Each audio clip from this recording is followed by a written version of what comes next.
அனைவருக்கும் வணக்கம். இன்னைக்கு ஹிந்து நியூஸ் பேப்பர்ல என்ன இம்பார்ட்டன்ட் நியூஸஸ் இருக்கு அப்படிங்கறத பார்ப்போம். ஸோ ஃபர்ஸ்ட் பார்த்தோம்னா நமக்கு ஹைதராபாத்ல கூகுளோட சேஃப்டி இன்ஜினியரிங் சென்டர் அப்படிங்கிறது வரப்போகுது. ஸோ இதை பத்தி தான் ஃபர்ஸ்ட் கொடுத்துருந்தாங்க. என்ன கொடுத்துருக்காங்க அப்படின்னு பார்த்தோம்னா கூகுள் சேஃப்டி இன்ஜினியரிங் சென்டர் அப்படின்னு சொல்லி கொடுத்துருக்காங்க. ஓகேவா? ஸோ இந்தியாவிலேயே, அதாவது ஏசியா பசிபிக் ரீஜன்லயே பார்த்தோம்னா ஹைதராபாத்ல தான் இந்த ஒரு சேஃப்டி இன்ஜினியரிங் சென்டர் அப்படிங்கிறது வரப்போகுது. ஓகேங்களா? ஸோ இந்த சென்டர் என்ன ஒரு பணிகளை செய்ய போகுது அப்படின்னு பார்த்தோம்னா இன்டர்நேஷனல் சைபர் செக்யூரிட்டி ஹப்பா இந்த சென்டர் வந்து இருக்க போகுது. ஸோ ஆன்லைன் சேஃப்டி, செக்யூரிட்டி போன்ற விஷயங்கள் எல்லாத்தையுமே இந்த அமைப்பு, இந்த ஒரு மையம் வந்து பார்த்துக்க போகுது அப்படிங்கறத கூகுள் தரப்புல இருந்து நமக்கு சொல்லியிருக்காங்க. கூகுள் சேஃப்டி இன்ஜினியரிங் சென்டர் எங்க வரப்போகுது அப்படின்னா ஹைதராபாத்ல வரப்போகுது. சரியா? அடுத்து எடிட்டோரியல் பேஜ்ல பார்த்தோம்னா cash transfer schemes for women as new poll plank அப்படின்னு சொல்லி கொடுத்துருக்காங்க. ஸோ தமிழகத்துல ஏறக்குறைய தமிழகத்துல ஆரம்பிச்சது அப்படின்னு சொல்லலாம். பெண்களுக்கு வந்து மாதந்தோறும் நமக்கு வந்து ஒரு தொகை கொடுக்கறாங்க இல்லையா? நமக்கு புதுமை பெண் திட்டம் இருக்கு, மகளிர் உரிமை தொகை இருக்கு. இந்த மாதிரியான திட்டங்கள் அப்படிங்கறத 2021 தேர்தல் பிரச்சாரத்துல தமிழகத்துல பார்க்க முடிஞ்சது. அதன் பிறகு பார்த்தோம்னா ஒவ்வொரு மாநிலத்திலும் நடந்த தேர்தல்கள்ல புதுசா வந்த அரசாங்கங்கள் எல்லாமே பார்த்தோம்னா பெண்களுக்கு இந்த கேஷ் டிரான்ஸ்பர் ஸ்கீம்ஸ் அப்படிங்கறத கொண்டு வர ஆரம்பிச்சாங்க. இப்ப இது ஒரு புது ஸ்ட்ராட்டஜியாவே மாறிடுச்சு. இந்தியாவில பார்த்தோம்னா கிட்டத்தட்ட 14 மாநிலங்கள்ல இந்த கேஷ் டிரான்ஸ்பர் ஸ்கீம் அப்படிங்கிறது நடைமுறைப்படுத்தப்பட்டு இருக்கு. ஓகேங்களா? சமீபத்துல நடந்து முடிஞ்ச தேர்தல்கள் பார்த்தோம்னா மகாராஷ்டிரா மற்றும் ஜார்க்கண்ட், அங்கேயுமே பார்த்தோம்னா இதே மாதிரியான திட்டங்கள் அப்படிங்கிறது கொண்டு வரப்பட்டிருக்கு. அப்ப இந்த மாதிரியான திட்டங்கள் வர்றதுக்கு என்ன காரணம் அப்படின்னு சொல்லி ஒரு 4 காரணத்தை வந்து இந்த இடத்துல கொடுத்திருக்காங்க. அதுதான் நம்ம பாக்குறோம். ஓகேங்களா? முதல் காரணமாக என்ன சொல்றாங்க அப்படின்னு பார்த்தோம்னா பெண்களுடைய பங்களிப்பு அப்படிங்கிறது பொதுவெளியிலும் அரசியல் தளத்திலையும் வந்து அதிகமாயிருக்கு அப்படின்னு சொல்றாங்க. Study rise in the presence of women in India's public and political space அப்படிங்கிறது. ஓகேங்களா? பெண்களுடைய பங்களிப்பு அதிகமாகறனால அவங்களுக்கு தேவையான, அவங்கள வந்து அப்பீஸ் பண்றதுக்கான ஸ்கீம்ஸ் அப்படிங்கிறதுமே அதிகமாயிருக்கு அப்படிங்கறத சொல்றாங்க. முன்னாடி பார்த்தோம்னா 1962 பெண்கள் பார்த்தோம்னா 47% தான் வாக்காளர்களாக வந்து அந்த ஓட் பண்ணக்கூடிய ஆட்களாக இருந்தாங்க. அது பார்த்தோம்னா நமக்கு 2024 தேர்தல் அப்ப 66% உயர்ந்திருக்கு. அப்ப இது ஒரு காரணமா தான் இருக்கு. நமக்கு இந்த பெண்கள் சார்ந்த திட்டங்கள் அப்படிங்கிறது அதிகமானதுக்கு முக்கிய காரணமாக இது ஒண்ணு இருக்கு. சரிங்களா? சோ பெண்கள் பொதுவெளியில வர ஆரம்பிச்சிட்டாங்க அப்படிங்கிற அந்த ஒரு காரணத்துக்காக அரசாங்கங்கள், அரசியல் கட்சிகள் எல்லாமே பார்த்தோம்னா பெண்களுக்கு இந்த கேஷ் டிரான்ஸ்பர் ஸ்கீம்ஸ் அப்படிங்கறத ஒரு ஸ்ட்ராட்டஜியா பயன்படுத்த ஆரம்பிச்சிட்டாங்க.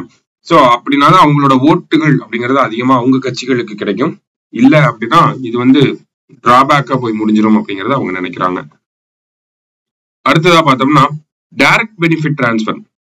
இப்ப இருக்கக்கூடிய கேஷ் டிரான்ஸ்பர் ஸ்கீம்ஸ் எல்லாமே பார்த்தோம்னா டைரக்டா புதுமை பெண் திட்டமாக இருக்கட்டும், மகளிர் உரிமை தொகையாக இருக்கட்டும், எல்லாமே பார்த்தோம்னா டைரக்டா நம்ம அக்கௌண்ட்டுக்கே வந்துருது. முன்னாடி எல்லாம் கையில காசு கொடுப்பாங்க, இப்ப எல்லாமே பார்த்தோம்னா டைரக்டா நம்ம அக்கௌண்ட்டுக்கே வருது. இதனால மிடில் மென் அப்படிங்கிற அந்த இடைத்தரகர்கள் வந்து இல்லாம போறாங்க. இடைத்தரகர்களால ஏற்படக்கூடிய கரப்ஷன் அப்படிங்கிறது கம்மியாகுது. சோ இதுவுமே வந்து ஒரு முக்கியமான ஒரு ரீசனா பார்க்கப்படுது. சரிங்களா? அது மட்டும் இல்லாம நமக்கு கேஷ் டிரான்ஸ்பர் இன்சென்டிவ்ஸ் அப்படிங்கிறது பார்த்தோம்னா நமக்கு அரசியல் ரீதியா பார்த்தோம்னா ஒரு பெரிய இம்பாக்ட் ஏற்படுத்தக்கூடிய ஒரு திட்டமாக இருக்கு அப்படின்னு சொல்றாங்க. இப்ப நம்ம ரோடு போடுறோம், இல்ல ஸ்கூல் அப்கிரேட் பண்றோம், இல்ல ஹாஸ்பிட்டல் கட்டி கொடுக்குறோம் அப்படின்னா இதெல்லாமே லாங் டேர்ம் ப்ராஜெக்டா இருக்கு. இது மக்கள் மனதுல அவ்வளவா தொடர்ந்து நிக்குமா அப்படிங்கிறது ஒரு டவுட் தான். பாலம் கட்டுறது இது எல்லாமே பார்த்தோம்னா லாங் டேர்ம் ப்ராஜெக்ட். நம்மளே பார்த்திருப்போம், போன ஆட்சியில போடப்பட்ட பாலத்தை இந்த ஆட்சியில திறந்து வச்சிருப்பாங்க. அப்ப இதெல்லாம் வந்து மக்கள் மத்தியில ஒரு குழப்பத்தையுமே ஏற்படுத்தும். ஆனா இந்த கேஷ் டிரான்ஸ்பர் அப்படிங்கிறது இந்த நம்ம முதலமைச்சர் தான் நமக்கு கொடுக்கிறார் அப்படிங்கிற ஒரு பேச்சு அப்படிங்கிறது கிராமப்புறங்கள்ல கேள்விப்பட்டிருப்பீங்க. இன்னும் பிராங்கா சொல்லணும் அப்படின்னா ஸ்டாலின் காசு போட்டாரு இந்த மாசம் அப்படிங்கறதுதான் நமக்கு கிராமப்புறங்கள்ல பேசக்கூடிய பேச்சா இருக்கும். சோ இது வந்து அரசியல் ரீதியாகவும் பார்த்தோம்னா ஒரு ஓட்டா டேர்ன் ஆகும், அதுக்காகவும் பண்றாங்க. அதே மாதிரி பார்த்தோம்னா நமக்கு இந்த லாங் டேர்ம் இன்வெஸ்ட்மெண்ட் ப்ராஜெக்ட்ஸ் எல்லாமே வந்து சீக்கிரமா மறந்துடுவாங்க மக்கள். ஆனா இந்த மாதிரி கேஷ் டிரான்ஸ்பர் இன்சென்டிவ்ஸ் அப்படிங்கிறது பார்த்தோம்னா மாசம் 1000 ரூபாய் வருது இல்லையா? இப்ப மாசம் வரப்ப கான்ஸ்டன்டா ரிமைண்ட் பண்ணிட்டே இருப்பாங்க, நம்ம ஸ்டாலின் அவர்கள் காசு கொடுத்துட்டாங்க, இல்ல இவங்க காசு கொடுத்துட்டாங்க அப்படிங்கிறது கான்ஸ்டன்ட் ரிமைண்டரா வந்து நமக்கு இருந்துட்டே இருக்கும். அது ரொம்ப ரொம்ப முக்கியமான ஒரு வார்த்தையா இருக்கு, கான்ஸ்டன்ட் ரிமைண்டர் அப்படிங்கிறது. சோ கடைசியா பார்த்தோம்னா இதுல இருக்கக்கூடிய இஷ்யூஸ் பத்தியும் கொடுத்திருப்பாங்க. ஓகேங்களா? சோ பொதுவாகவே இந்த மாதிரி கேஷ் டிரான்ஸ்பர் ஸ்கீம்ஸ் அப்படிங்கிறது இந்தியா ஃபுல்லா இந்த ஒரு ட்ரெண்டை நம்மளால பார்க்க முடியுது. அப்ப பொலிட்டிக்கல் பார்ட்டிஸ் அவங்களோட இமேஜினேஷனை இழந்துட்டே வராங்களா? புதுசா வெல்ஃபேர் ஸ்கீம்ஸ் கொடுக்கறது தான் இந்தியாவோட மேஜர் பொலிட்டிக்கல் ஒரு ஸ்ட்ராட்டஜியாவே இருந்துச்சு. ஓகேங்களா? அது தமிழகத்திலயுமே பார்த்தோம்னா வெல்ஃபேர் ஸ்கீம்ஸை கொடுத்துதான் நமக்கு ஓட் எல்லாம் வாங்குவாங்க.